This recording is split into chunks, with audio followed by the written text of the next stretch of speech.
ప్రస్తుతం పాకిస్తాన్లోని అడియాలా జైలులో ఉన్న ఆ దేశ మాజీ ప్రధాని ఇమ్రాన్ ఖాన్ ఆరోగ్య పరిస్థితిపై ఆందోళన వ్యక్తమవుతోంది.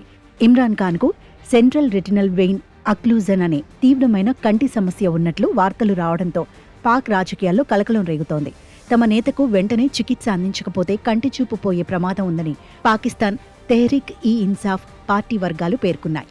ఇమ్రాన్ ఖాన్ కుడి కంటిలో సమస్య తలెత్తిందని, దానికి వెంటనే చికిత్స అందించకపోతే చూపు పోయే ప్రమాదం ఉందని పార్టీ వర్గాలు ఆందోళన వ్యక్తం చేశాయి. వెంటనే ఆయన్ను ఆసుపత్రికి తరలించాలని డిమాండ్ చేశాయి.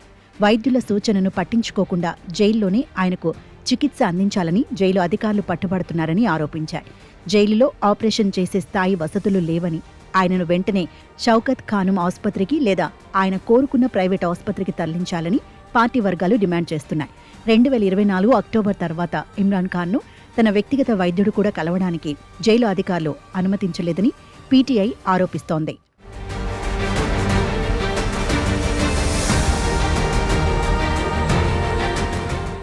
ఇస్లామాబాద్ హైకోర్టు స్పష్టమైన ఆదేశాలు ఇచ్చినప్పటికీ జైలు అధికారులు వైద్య పరీక్షలకు అనుమతించడం లేదని, ఇది ప్రాథమిక మానవ హక్కుల ఉల్లంఘన అని పేర్కొంది. రాజకీయ కక్ష సాధింపులో భాగంగానే పాక్ ప్రధాని షెహబాజ్ షరీఫ్ ప్రభుత్వం ఇమ్రాన్ ఖాన్ ప్రాణాలతో చెలగాటమాడుతోందని విమర్శించింది. మరోవైపు ఇమ్రాన్ ఖాన్ను ఉంచిన అడియాలా జైలు వెలుపల ఆయన పార్టీ నేతలు ఆందోళన చేపట్టారు.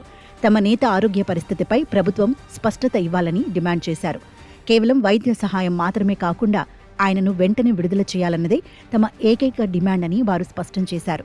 అలాగే ఇమ్రాన్ ఖాన్ను కలిసేందుకు అనుమతించాలని కోరుతూ పీటీఐ నేతలు ఇస్లామాబాద్ హైకోర్టులో కొత్త పిటిషన్ దాఖలు చేశారు.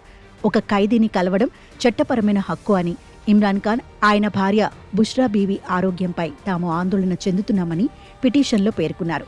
తోషాఖానా అవినీతి కేసులో పాకిస్తాన్ మాజీ ప్రధాని ఇమ్రాన్ ఖాన్, ఆయన భార్య బుష్రా బీవీకి జైలు శిక్ష విధిస్తూ పాక్ కోర్టు తీర్పునిచ్చింది. దీంతో చాలా కాలంగా ఆయన జైల్లోనే మగ్గుతున్నారు.